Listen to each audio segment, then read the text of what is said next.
I think it is. How do we start? It's on. Right, isn't that? All right.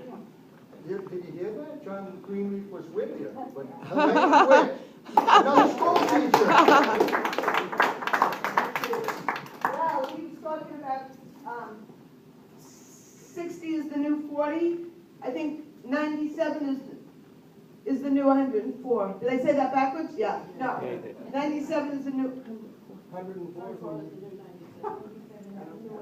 Who's the math teacher? Where is he? Did I say it wrong? Oh, social studies. No. Is this on? I'm a math teacher. I'm retired. I don't know anymore. Yeah, I was a school teacher too, and that's why I found Daddy's jokes to be so funny. Who wasn't here last time when I was here? So I could tell the different, same joke. You were all here, every 100% of you? Some of you never saw me before. Did you ever see me, miss? No. Are you wondering to yourself, is that the love child of Barbara Streisand and Barry Manilow? Love child means they made it and then I'm the product. I couldn't be there. It's a joke because I couldn't be their godchild because I'm on their age category. But they're rich and they can do anything they want to their face, to their body, right? All they have to do is pay for it. They could have facelift and leg lift. I mean, I look over here and I go, what are these called? Yes, thank you. See, I have some timers and I forget my own punchlines. Crow's feet? No, I got a hen house going on. You heard of the muffin tap? I got a baker's dozen. Hourglass figure? About a week and a half. They can do all those kinds of jokes here. So the reason I asked you if you saw me before was, I have a brand new joke anyway. This morning, this comic from New Jersey said, with all the Kardashian news and all the Donald Trump news and all that, it's refreshing to see the Pope. It's so inspiring. And she sent a little video of the Pope at school in Harlem visiting the nice Catholic school children at the classroom. So I'm watching the classroom and I'm comparing it to Dottie and my classroom because what some of you don't know, Dottie's students were my students first when they were little. So if they were criminals and naughty when they were in second grade, Dottie got them when they were full-blown high school criminals. So the jokes she's telling you weren't even jokes. That's the funny part. So why am I telling you this? So there's the Pope. He walks into the classroom, and the first thing I notice is the bulletin boards. So beautiful. Our bulletin boards, if they didn't rip them down, the kids, they lit a match and set them on fire.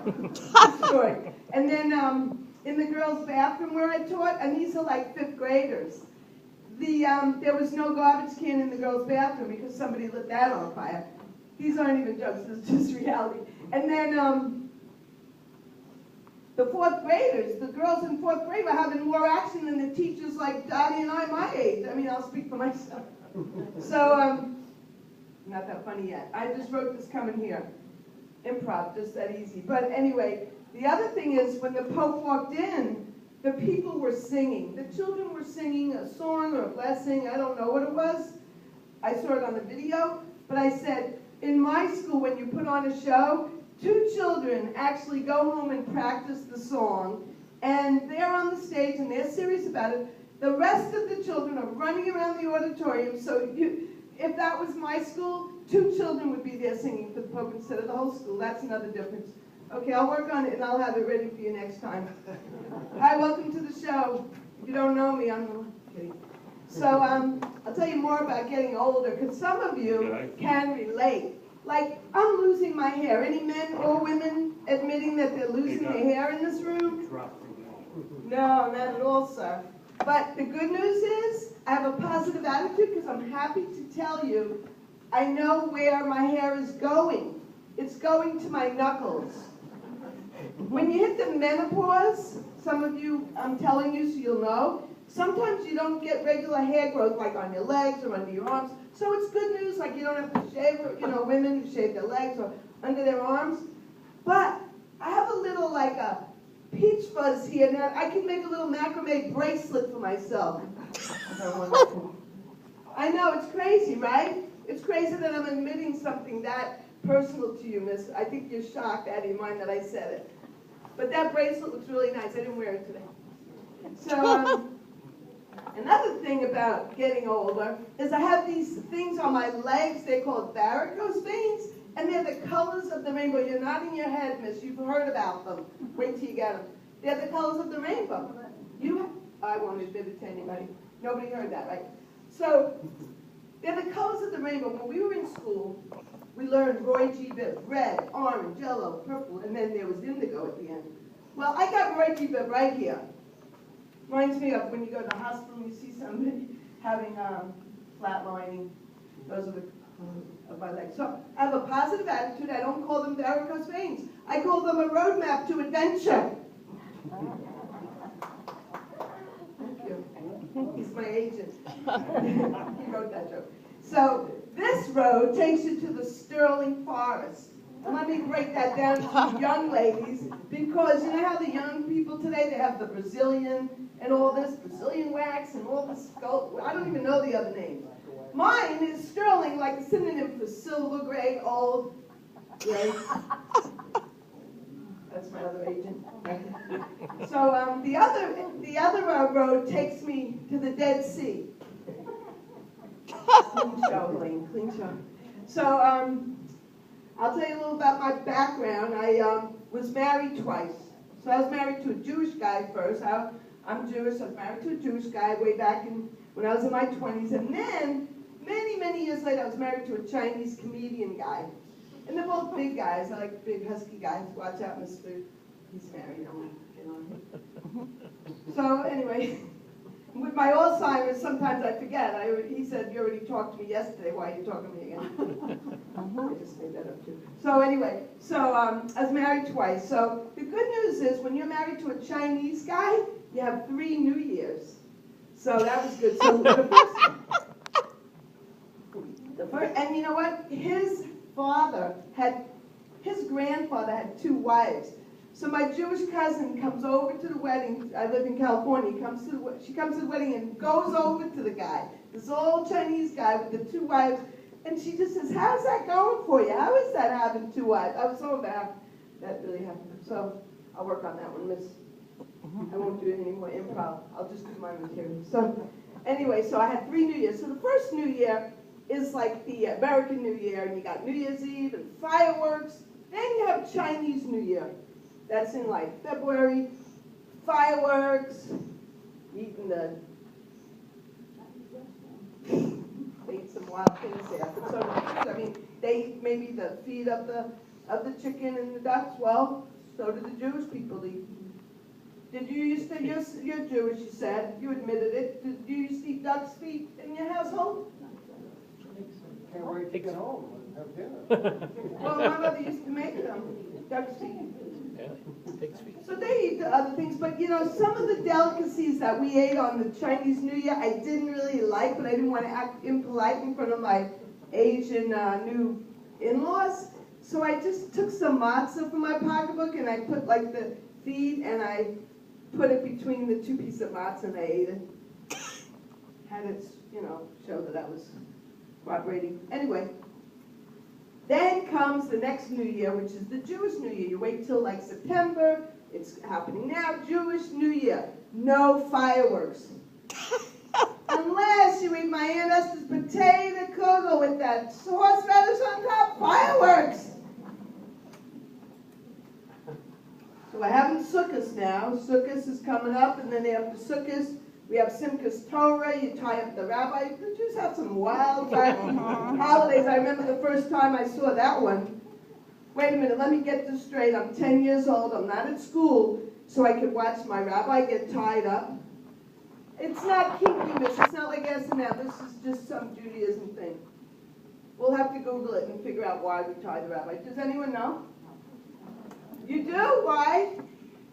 They wore tefillin for the morning prayers. It's a prayer box, and he would wear it up here, and he would have the the black straps.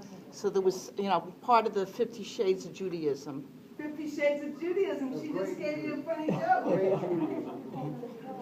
Tefillin you wear. No, oh no, I'm talking about we tie up the rabbi. No. I don't mean that, Monica. I mean, we used to tie up our rabbi. I went to a conservative shul. No, I'm not talking about the tefillin. I've never seen that. We did on Simchas Torah.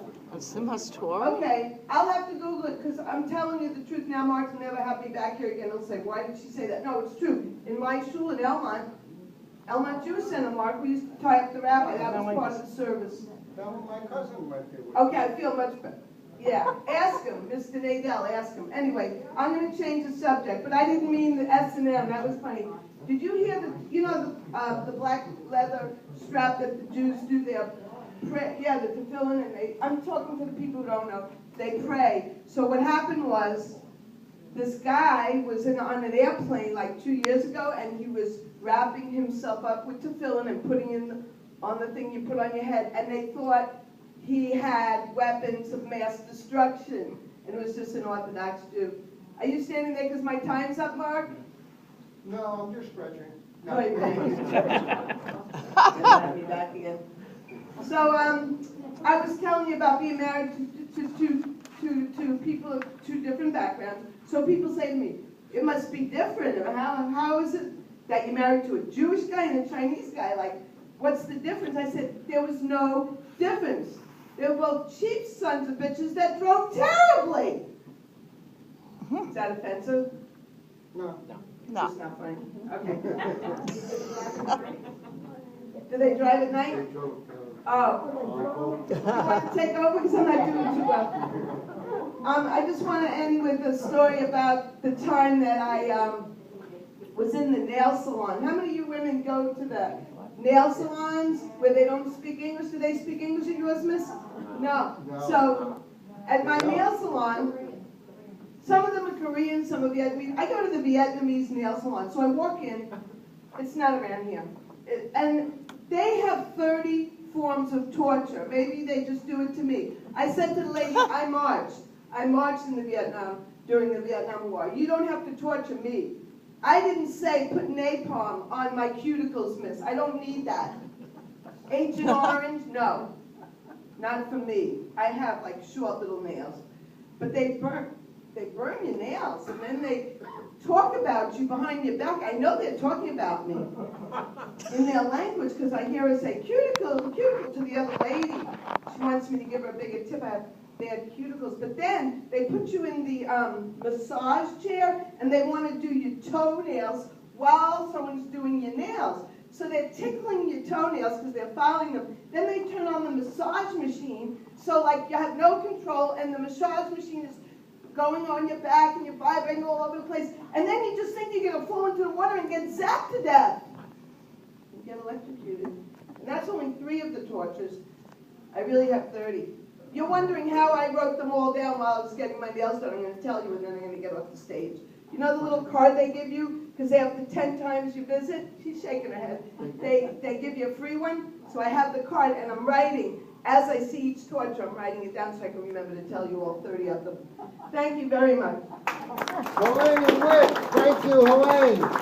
Boy, we got a lot more show for you today. Boy, everybody's having a good time. This is wonderful. I put on some weight. I got on a diet. Yeah, for the new year, I got to put on some weight. No, I got to take off some weight. So I went through a diet.